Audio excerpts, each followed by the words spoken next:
ஆனந்த வணக்கம். சொல்லில் வீரத்தை தந்தவர், வார்த்தையில் தைரியத்தை தந்தவர், தமிழால் பாரத தாயையே போற்றியவர், காளியையே ஆச்சரியமான கேள்விகளை கேட்டவர். ஆம், உன்னத மனிதர், உத்தம மனிதர் மகாகவி பாரதியாரின் பிறந்த நாள் இன்று.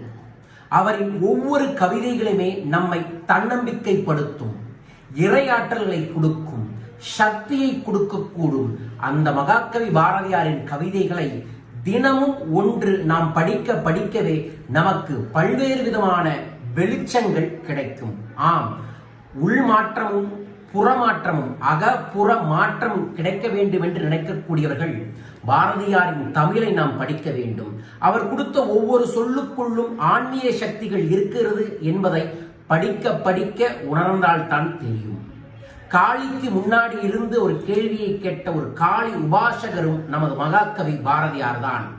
எனக்கு இத்தனை திறமை கொடுத்துட்ட, அந்த திறமையோட சேர்ந்து வறுமையும் கொடுத்துட்டியே, நான் இந்த வறுமைக்காக ஓடுனா நான் எப்படி அடுத்த கட்டத்துக்கு போவேன் அப்படின்னு தமிழாலேயே கேட்டவர். சுதந்திரம் வாங்குவதற்கு முன்னே சுதந்திரத்தை பற்றிய ஆனந்த கூத்தாடிய ஒரு நேர்மறை ஆற்றல்களை வெளிப்படுத்தியவர் தான் நமது மகாகவி பாரதியார். வறுமையில் இருந்த பொழுதும் வளமையான அறிவை பெருக்கிக் கொண்டே இருந்தார். செல்லும் இடங்கள் எல்லாம் தன்னம்பிக்கையை விதைத்தார், தெய்வ நம்பிக்கையை விதைத்தார். அப்பேற்பட்ட தமிழரை நாம் ஒவ்வொரு நாளும் நினைத்து செயல்பட வேண்டும்.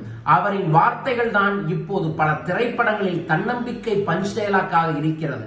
அதை நம்ம சொன்னோம் அப்படின்னா, என்ன நீ ரஜினிகாந்த் ஃபாலோவரா கமலஹாசன் ஃபாலோவரான்னு கேட்கிறாங்க. நாங்க எல்லாம் மகாகவி பாரதியாரோட ஃபாலோவர். முண்டாசு கவி என் கவி. ஏன் அவர் இளைய வயதுல போயிருக்காரு ஒரு கவிதை எழுதினாரு. தன் மீசையிலும் கூட வெள்ளை முடி வரக்கூடாது என்பதற்காகத்தான் வெள்ளை முடி வருவதற்கு முன்னாடியே இறந்து விட்டார் என்று சொல்வார்கள்.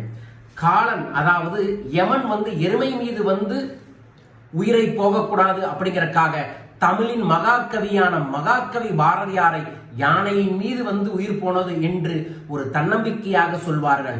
அப்பேற்பட்ட உன்னத மனிதர், சக்தி மிக்க மனிதர், வீரமிக்க மனிதர். அவரின் வார்த்தைகள் இன்றும் நிலைத்திருப்பதற்கு காரணம் அவரின் ஆன்மீக ஆற்றல் தான்.